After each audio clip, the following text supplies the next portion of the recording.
नमस्कार दोस्तों। प्रतिज्ञा भाग 28 में आपका स्वागत है। पिछले भाग में हमने सरिता और सत्या की मुलाकात होती हुई देखी। अब आगे। अगले दिन सुबह साहूकार गिरधारी अपने मुनीम निधान के साथ बाहर आंगन में बैठा था। सामने नए बही खाते खुले पड़े थे। पुराने खाते तो बागियों ने जला दिए थे, इसलिए निधान कई दिनों से दिन रात मेहनत करके नए हिसाब तैयार कर रहा था।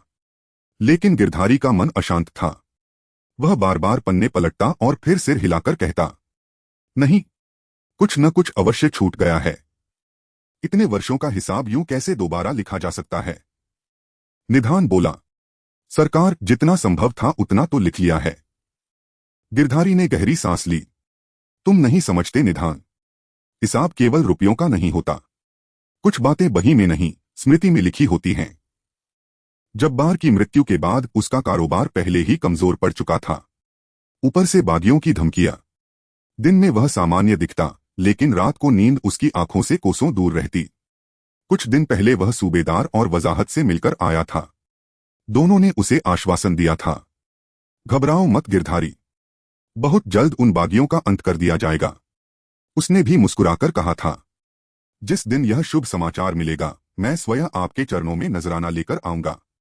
लेकिन उसके मन का भय कम नहीं हुआ था, और अब उसे अपनी बेटी सरिता की भी चिंता सताने लगी थी। उस उत्सव वाले दिन के बाद वह बिल्कुल बदल गई थी। कुछ समय तक उदास रही, फिर अचानक जैसे उसके जीवन में फिर से रंग लौट आए थे। तभी निधान ने पूछा, सरकार, मिस्त्री नारायण का समय भी पूरा हो रहा है। दस्तावेजों के अनुसार उसे अब तक पूरी रकम वापस कर दी होनी चाहिए थी। क्या उसकी भूमि की कुर्की करवा दूं? गिरधारी कुछ देर सोचता रहा, फिर बोला, नहीं, उसे 1 महीना और दे दो। निधान हैरान रह गया, आप उसे और मोहलत दे रहे हैं क्या? हाँ, अगले महीने देखेंगे।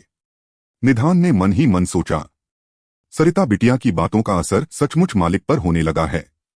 फिर उसने कहा, जब सम्मेलन में जाना है तो कौन कौन से खाते साथ ले जाएंगे? गिरधारी कड़वाहट से हंसा, जो बच गए हैं वही। फिर उसने कुछ कागज निधान को पकड़ाए, इन्हें रात में पूरा कर लेना, सुबह निकलने से पहले मेरे पास ले आना। उसी समय एक नौकर गर्म दूध लेकर आया। दोनों बातचीत में व्यस्त हो गए। अचानक बाहर से घोड़े की टापों की आवाज सुनाई दी, और अगले ही पल एक तीर आकर मुख्य द्वार में धंस गया। कौन है? आवाज से गिरधारी ने उस ओर देखा। पहरेदार दौड़ता हुआ भीतर आया। उसके हाथ में वही तीर था। सरकार, एक घुड़सवार इसे फाटक पर चलाकर भाग गया, और तुम उसे पकड़ नहीं पाए। गिरधारी गरजा। पहरेदार शर्मिंदा हो गया।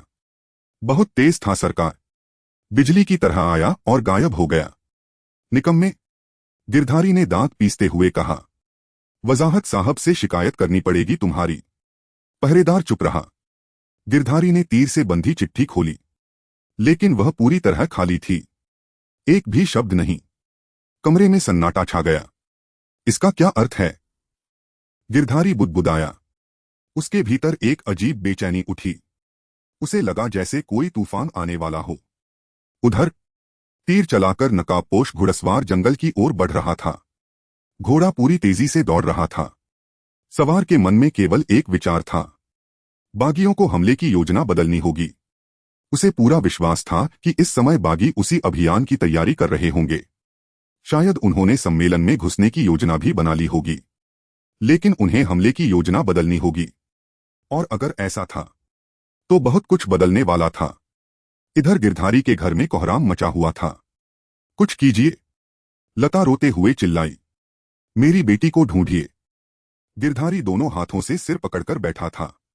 उसकी आंखें लाल हो चुकी थीं। मुझे पता है इसके पीछे कौन है। लता ने घबराकर पूछा, कौन? वही युवक। गिरधारी की आवाज कांप रही थी, जिससे तुम्हारी बेटी मिलती रही है। लता रो पड़ी। मैं क्या करती? उस दिन के बाद वह इतनी टूटी हुई थी, फिर अचानक खुश दिखने लगी थी। बहुत समय बाद उसे खुश देखा था मैंने, और उसी खुशी ने उसे हमसे छीन लिया। गिरधारी गरजा। क्या सरिता के हाथ में कुछ था? हाँ, एक पोटली थी, लता बोली।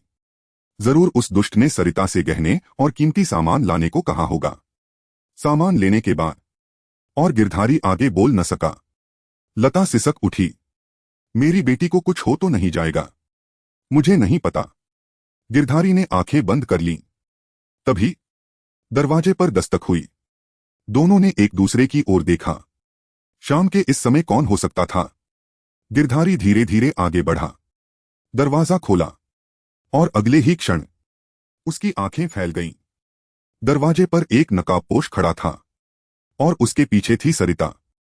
सरिता, लता चीखती हुई दौड़ी और बेटी को गले लगा लिया। उसकी आंखों से आंसू बहने लगे। गिरधारी अभी भी स्तब्ध था। नकाबपोश ने कहा, लो साहूकार, संभालो आपकी बेटी को। फिर उसने अपना नकाब उतारा। गिरधारी और लता दोनों के चेहरे बदल गए। वह सत्या था। सत्या के चेहरे से नकाब हटते ही कमरे में ऐसा सन्नाटा छा गया मानो समय रुक गया हो। लता ने सरिता को अपनी बाहों में कस लिया। बेटी तू ठीक तो है न? हाँ मां। सरिता की आंखें भी भर आईं। मैं बिल्कुल ठीक हूं। गिरधारी की निगाहें कभी अपनी बेटी पर जाती, कभी सत्या पर। फिर अचानक उसका चेहरा कठोर हो गया। तो यह सब तुम्हारा किया धरा है? सत्या शांत स्वर में बोला। यदि आप सरिता के गायब होने की बात कर रहे हैं तो नहीं। झूठ। गिरधारी गर्जा। पहले मेरी बेटी को बहकाया, फिर उसे घर से भगाया और अब स्वयं उसे वापस लेकर आ गए। पिताजी, सरिता बीच में बोल उठी, मैं अपने आप गई थी। चुप। गिरधारी ने डांट दिया। तुम्हें अंदाजा भी है कि तुम्हारी मां पर क्या बीती है? लता फिर रोने लगी। सत्या कुछ क्षण चुप रहा। फिर बोला, साहूकार, यदि मैं तुम्हारी बेटी को नुकसान पहुंचाना चाहता तो उसे वापस क्यों लाता? गिरधारी चुप हो गया। सत्या ने आगे कहा, मैं उसे इसलिए वापस लाया हूं क्योंकि यह ही उसका घर है, उसका परिवार है, उसका स्थान यहां है। सरिता ने अविश्वास से सत्या की ओर देखा। सत्या, उसने कहा। लेकिन सत्या ने उसकी ओर देखे बिना कहा, और आज मैं एक बात हमेशा के लिए स्पष्ट करने आया हूं। कमरे का वातावरण और भारी हो गया। कौन सी बात? गिरधारी ने पूछा। सत्या ने सरिता की ओर देखा। उसकी आंखों में दर्द था कि सरिता को मेरे बारे में भूल जाना चाहिए। ऐसा लगा जैसे किसी ने सरिता के हृदय पर प्रहार कर दिया हो। नहीं, वह पुकार उठी। तुम ऐसा नहीं कह सकते। कहना पड़ेगा। क्यों? क्योंकि यही सत्य है। सत्या, क्या कह रहे हो? सरिता की आंखों से आंसू बहने लगे। तुम्हारा नाम तो सत्या है और तुम जो कह रहे हो वह सबसे बड़ा असत्य है। कमरे में फिर सन्नाटा छा गया। लता की आंखें भी भर आई थीं। सत्या ने धीरे से कहा, मेरा जीवन तलवार की धार पर चलता है। आज हूं, कल नहीं रहूंगा। तो क्या हुआ? सरिता बोली। मुझे परवाह नहीं, लेकिन मुझे है। सत्या की आवाज पहली बार ऊंची हुई। क्योंकि मैं तुम्हें दुखी नहीं देख सकता। सरिता चुप हो गई। सत्या आगे बोला, जिस रास्ते पर मैं चल रहा हूं वहां मृत्यु हर मोड़ पर खड़ी है। मैं तुम्हें उस अंधेरे में नहीं धकेल सकता और मैं तुम्हारे बिना उजाले में नहीं रह सकती। यह सुनकर गिरधारी और लता दोनों स्तब्ध रह गए। कुछ क्षण तक केवल सरिता की सिसकियां सुनाई देती रहीं। फिर गिरधारी ने गहरी सांस ली। तुम लोग आखिर चाहते क्या हो? साथ रहना चाहते हो? गिरधारी ने सरिता की ओर देखकर कहा। सत्या ने उसकी ओर देखा। तुम सब कुछ छोड़कर वापस आ जाओ, गिरधारी ने सत्या को कहा। बाकी मैं देख लूंगा। ऐसा नहीं हो सकता, सत्या बोला। तो क्या चाहते हो? साहूकार ने पूछा। हम वही चाहते हैं जो हर इंसान चाहता है, न्याय। सत्या की आंखों में आग चमकने लगी। गरीबों पर अत्याचार बंद हो, किसानों का शोषण बंद हो, लोगों को इंसान समझा जाए। गिरधारी चुपचाप सुनता रहा। और इसके लिए तुम हथियार उठाए हुए हो? जब शब्दों को कुचल दिया जाए तब तलवारें बोलती हैं। यह सुनकर गिरधारी के पास कोई उत्तर नहीं था। तभी सरिता ने धीरे से कहा, पिताजी, ये लोग जल्द ही सूबेदार से टकराने वाले हैं। गिरधारी चौंक गया। क्या? और शायद, उसकी आवाज भर्रा गई, शायद इनमें से बहुत से लोग जीवित न बचें। लता के मुंह से चीख निकल गई। हे भगवान! गिरधारी ने सत्या की ओर देखा। क्या यह सच है? हाँ, सच है।